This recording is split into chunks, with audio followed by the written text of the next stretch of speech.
Comme la Pâque juive était proche, Jésus monta à Jérusalem. Dans le temple, il trouva installés les marchands de bœufs, de brebis et de colombes et les changeurs. Il fit un fouet avec des cordes et les chassa tous du temple, ainsi que les brebis et les bœufs.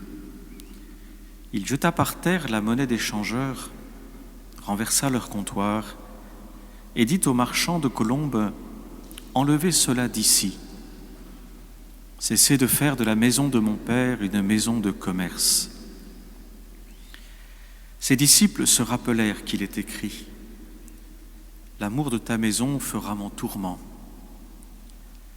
Des Juifs l'interpellèrent : « Quel signe peux-tu nous donner pour agir ainsi ?»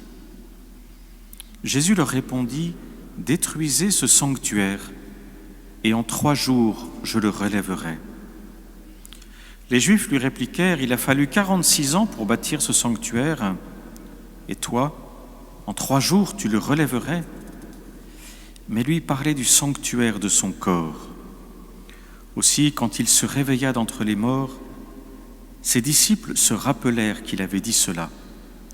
Ils crurent à l'Écriture et à la parole que Jésus avait dite.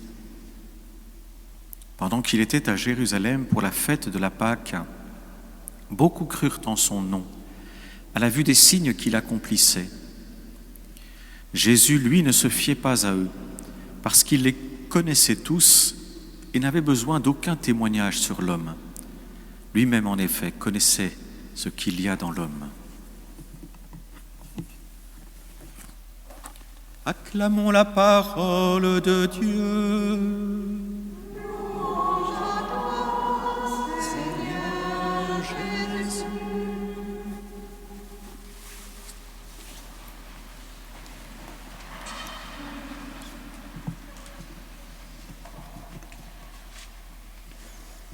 Le carême, pour nous, est un moment de pénitence, de privation, d'effort.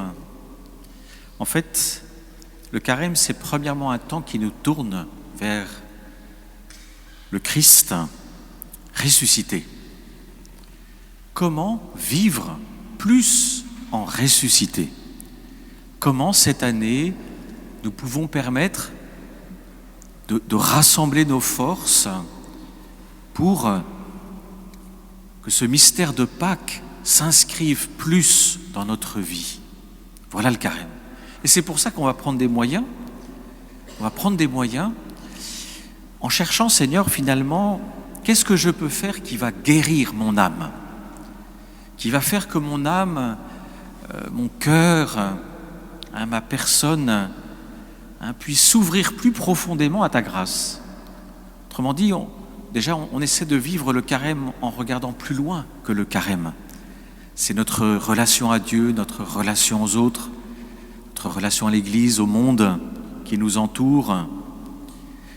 Il ne s'agit pas de faire 1000 choses, mais il s'agit, à travers nos privations, de faire un effort sur un point particulier, dans nos relations au Seigneur, parce que c'est la pierre angulaire, c'est le cœur, c'est l'âme de toute notre vie chrétienne, et les uns à l'égard des autres. De faire un effort qui nous permette d'entrer plus profondément dans le mystère de la charité. Autrement dit, le carême, c'est vraiment un temps de guérison. Un temps de guérison, au sens le plus profond, c'est-à-dire un temps dans lequel on s'ouvre à la grâce de Dieu pour, à travers nos efforts, c'est vrai, grandir dans des lieux où nous savons que soit nous sommes tentés, soit nous sommes oublieux, soit nous savons que c'est nos combats de toujours et que de toute façon on pourrait revenir tous les carèmes. Ça nous fait toujours du bien, et c'est important pour nous. Et l'évangile d'aujourd'hui, c'est vrai, nous rappelle qu'il faut faire le ménage. Il faut faire le ménage. C'est pas mal ça. Rentrer chez soi, se dire, qu'est-ce que j'ai de trop ? On accumule. Il y a des choses qui sont bonnes, il y a des choses qui sont là parce que nous les aimons. Mais c'est peut-être pas mal de se demander, finalement, est-ce qu'il n'y a pas des choses auxquelles je m'attache trop ? des choses auxquelles voilà, je puisse faire un peu le ménage. Vous savez, ça aide parfois quand on rentre dans chez soi, puis d'avoir un milieu un peu plus épuré. Ça ne veut pas dire qu'il faut, je ne suis pas en train de pousser bien sûr à des excès, mais de se dire, remettons un peu d'ordre, c'est sain, concrètement, dans la maison, de se dire, alors après ça peut être très concret, donc là je parle de choses matérielles, on peut se dire, tiens, peut-être que je peux me séparer, je peux donner ça au Secours catholique, à Caritas, je peux me délester, je n'ai pas besoin de tant de choses. Et ça peut être une façon pour moi de dire, voilà, le royaume est plus important, pourtant je tiens à telle ou telle chose, mais le royaume est plus important. Donc faire un peu le ménage. Faire peut-être aussi un peu le ménage sur une autre idole. Vous savez, il y a 40 ans, quand on voulait prêcher le carême, on parlait de jeûner de la télévision. Je pensais à ça tout à l'heure, ça me faisait sourire, bien sûr. Aujourd'hui, on a la télévision, le cinéma, l'ordinateur dans la poche ou dans le sac à main. Donc c'est plus compliqué. En plus, on a mis quand même des applications qui sont, même sans aller chercher très loin, qui sont tout de même admirables et bien pratiques. Apprenons à jeûner. Apprenons à jeûner de notre portable. Intelligemment, mais à vraiment jeûner. Qu'il y ait des moments ou des moments de relation avec le Seigneur, entre nous, où on ne regarde pas son portable. Où le portable ne fait pas partie, comme troisième partenaire, un peu toujours invité, de la relation. C'est important de pouvoir parler avec quelqu'un, échanger, peu importe que le portable sonne ou pas. On a tout de même oublié que les urgences, autrefois les urgences c'était l'hôpital, ou bien quelque chose de grave arrivait dans la maison. Aujourd'hui parfois l'urgence c'est des choses qui sont plus bénignes.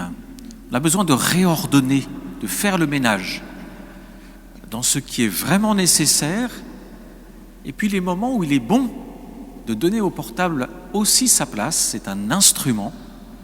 Il ne doit pas prendre le pas de la relation, d'autant plus que nous le savons aujourd'hui par de multiples études et par des faits, c'est qu'en fait il nous isole. Il peut nous isoler. Parce qu'à être toujours fixé sur le portable, on finit par oublier des choses plus importantes, qui est parfois de prendre justement son téléphone, même si c'est la même chose, mais d'être en relation avec d'autres. Aussi aujourd'hui, puisque nous avons, dans le ménage qu'il est bon de faire, nous avons ces 10 paroles de l'Ancien Testament. Oh, nous les connaissons bien. Pourtant, il est bon de se redire qu'il y a effectivement, par miséricorde, le Seigneur nous a rappelé l'importance de certains lieux fondamentaux dans l'existence humaine sur lesquels il faut constamment retravailler, qui est une autre façon de faire le ménage. D'abord, tu ne te feras aucune idole. Aucune idole. Dans les idoles aujourd'hui, on met tout ce qui est en rivalité avec le mystère de la foi et de l'espérance.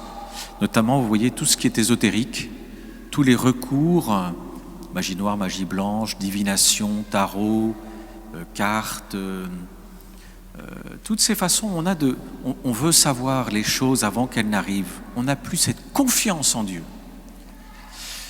Faire attention aussi à tout ce qui est guérisseur, parce qu'il y a beaucoup de gens qui guérissent, mais ils ne vous disent pas les prières qu'ils font.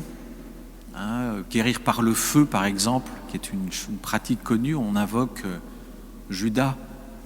C'est pas le plus grand saint, Judas. Si je me souviens bien dans l'Écriture, c'est pas lui que j'aurais invoqué pour avoir le secours de Dieu. Donc faisons attention, mettons vraiment le Seigneur à la première place. Et ça nous éprouve, mais oui, nous sommes éprouvés dans la foi et l'espérance. Bien sûr qu'il y a des moments, on ne sait plus quoi faire. Mais ce n'est pas le moment de partir vers les idoles. Ce n'est pas le moment d'aller voir vers ceux ou celles qui parfois reçoivent des connaissances, mais comme ils les reçoivent par un mauvais moyen, ils mettent un poison dans l'âme ou dans le corps, vous voyez, dont on ne se rend compte généralement que lorsqu'on a des difficultés importantes. Et ce sont des poisons. Donc faisons le ménage. Faisons le ménage aussi, vous voyez, de ce qui peut-être peut nous empêcher de vivre le dimanche, comme un jour où ensemble nous célébrons, ensemble nous réunissons comme famille. Alors beaucoup vivent l'isolement, la solitude. Bien, trouvons aussi le moyen de partager après la messe, d'avoir un moment ensemble, de nous appeler, de prendre soin les uns des autres. Honore ton père et ta mère. Tu ne commettras pas de meurtre, tu ne commettras pas d'adultère. Alors, honore ton père et ta mère. Bon, pour la plupart d'entre vous, souvent, j'entends plutôt, nous sommes dans l'attente de l'appel de nos enfants, petits-enfants, et nous n'avons rien ou peu de choses. C'est vrai, on est dans un monde qui aujourd'hui a perdu le sens de l'orientation, on a perdu nos racines, et donc on a perdu ces relations fondamentales qui pourtant tissent toute une vie. Et ça, c'est un grand sacrifice. C'est un très grand sacrifice. Alors, prions les uns pour les autres, et puis prions, c'est vrai, pour parmi nous, tous ceux et toutes celles qui portent cette souffrance de se voir isolés par leurs proches. Alors, tu ne commettras pas de meurtre. Aujourd'hui, le meurtre, on le commet surtout par la langue, par les médias, par les rumeurs qu'on colporte. Ah, j'ai entendu ça, tiens, je vais le répéter. Tiens, j'ai une petite histoire à raconter, je ne sais pas si elle est vraie, mais je vais la raconter. Alors ça, déjà, ça arrive énormément sans qu'on aille sur les moyens de communication de médias. Mais faisons attention, on peut tuer des réputations, des personnes de cette façon-là. Vous voyez, faisons le ménage. Tu ne commettras pas d'adultère, que dire aujourd'hui? Mais c'est bon de se le rappeler. C'est bon de se le rappeler. Et c'est bon de se rappeler ce que dans mon enfance, vous voyez, quand on apprenait, on parlait de ces choses-là, on parlait d'abord du flirt, on parlait de draguer. Aujourd'hui, tout ça, c'est parler du parc jurassique. Je sors d'avant le quaternaire, on se demande d'où sort-il celui-là. Mais oui, ça fait du bien de se rappeler que la relation ne commence pas par l'extérieur, et c'est très important, même de vraiment se le dire. Il y a une ascèse qui est importante du côté de la vie sexuelle, une ascèse, je parle bien sûr d'éviter tout débridage tel que le monde aujourd'hui le propose, et où on pense que c'est même la norme, que c'est même en fait tout à fait normal et que c'est comme ça que ça devrait se passer pour tout le monde. Et c'est important de pouvoir se le rappeler de temps en temps, parce on a des personnes qui vivent des situations certes difficiles. Bien sûr, il ne faut pas juger. Bien sûr, c'est vrai, il ne faut pas juger les personnes simplement parce qu'on vit dans une situation délicate. Oui, c'est vrai. Et en même temps, voilà, de savoir que si le Seigneur nous a donné ces bornes, c'est parce qu'il sait qu'en les franchissant, on ne construit pas sur le long terme. Donc c'est important d'accueillir ces paroles du Seigneur. Elles nous dérangent bien sûr, surtout dans un monde qui a fait de l'adultère un sport. Oui, c'est difficile, mais ô combien nécessaire de nous rappeler cette sagesse du Seigneur. Tu ne porteras pas de faux témoignages contre ton prochain, tu ne convoiteras pas la maison de ton prochain, tu ne convoiteras pas la femme, le serviteur, la servante, le bœuf, l'âne, rien de ce qui lui appartient. Voilà autant de façons de faire le ménage. De faire le ménage en nous rappelant des vérités profondes que nous avons à garder, à vivre, à incarner. Encore une fois, pas pour juger les autres. Parce que parfois, il y en a certains qui disent « Ah oui, tout ça c'est très grave » et puis on sort et puis on appelle quelqu'un et dit « Oh là là, tu sais ce que le prêtre il a dit à l'église ?» et ça c'est la mitrailleuse. Oh là, oh là, oh là. Non. Mais de le garder dans son cœur, et quand on doit accompagner quelqu'un, de le faire avec intelligence, avec cœur. Il ne s'agit pas d'avoir une parole dure, une parole rapide, une parole du reste qu'on regrette et finalement qu'on n'aurait pas dû avoir, mais aussi de savoir, dans certains cas, humblement, avec bonté, avec douceur, en s'interrogeant, d'avoir aussi des paroles qui sont vraies, qui sont fermes, en douceur. Nous n'avons pas à imposer la vérité, mais nous avons aussi à la dire, pour que chacun puisse cheminer. Alors, terminons par la fin de cet évangile, qui est magnifique, parce qu'on voit que les disciples ne comprenaient pas ce que Jésus faisait, puisqu'ils disent que quand il se réveilla d'entre les morts, quand Jésus ressuscita, donc au bout des 3 ans et demi du ministère de Jésus avec ses apôtres, ils se rappelèrent qu'il avait dit cela, ils crurent à l'Écriture et à la parole que Jésus avait dite. Et c'est très fréquent dans les évangiles. Et c'est bienfaisant pour nous. C'est bienfaisant de se rappeler que, oui, le Seigneur fait beaucoup de choses dans notre vie que nous ne comprenons pas, que nous n'avons pas compris, que nous ne comprenons toujours pas. Mais nous sommes avec lui et nous gardons ses paroles. Et un jour, elles nous reviennent à l'esprit et elles nous éclairent. Donc la première chose, et ça fait partie un peu des résolutions de Carême, c'est de fréquenter la parole. On lit la parole, pas parce qu'elle nous inspire toujours, mais on prie la parole d'abord pour la garder en mémoire. On prie la parole pour qu'elle nous habite, pour qu'elle fasse comme une bonne terre, vous voyez, du bon humus. Et plutôt que d'être simplement en train d'écouter tous les cris de désespoir, l'alerte qui sont sur tous les mass médias, et finalement de croire plus ce qui est sur la télévision que ce qui est dans l'évangile, eh bien finalement petit à petit on a de la terre, mais elle est un peu on ne peut plus vraiment planter des choses solides dedans, parce que notre foi, notre espérance, notre charité, c'est un peu difficile dans tout ça, parce qu'on perd pied, on perd confiance, et on se laisse manger par tous ceux qui nous annoncent uniquement les difficultés, le malheur. Et la première chose, c'est de revenir au Seigneur. Et il faut mettre de la bonne terre dans notre jardin. Eh bien, on lit la parole, on médite la parole, seul avec... aujourd'hui, il y a 1001 commentaires. Vous pouvez prendre le site des Dominicains, Carême dans la ville. Je crois que les Carmes aussi font quelque chose sur Internet. Vous avez des prions en église, Magnificat. On a 1001 façons de ne pas prier seul la parole. On peut aussi le faire en groupe, on peut se retrouver. Il y a beaucoup de choses sur YouTube, mais de s'imprégner de la parole, de lire la parole, de remettre de cette bonne terre qui nourrit la foi, qui nourrit l'espérance. Et comme les apôtres, parfois on comprendra 1 an, 2 ans, 3 ans, 10 ans plus tard certaines paroles. Moi j'aime à dire que parfois il y a des paroles de l'Écriture que j'ai compris 30 ans plus tard. Il y en a certaines, toujours, je m'interroge, oui tiens, pourquoi c'est là? Et l'Église fait ça depuis 2000 ans. Vous voyez, on médite la parole. Et il y a des passages de l'Écriture qui ont été mieux compris, comme le livre de l'Apocalypse, dans nos temps que dans les temps passés.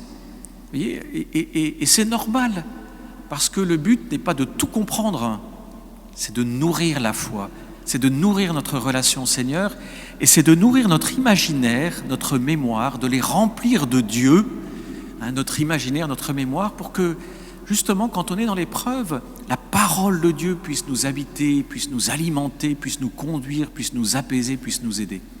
Alors ensemble, puissent ces paroles que nous avons écoutées aujourd'hui habiter notre cœur et le nourrir, en faire une meilleure terre. Amen.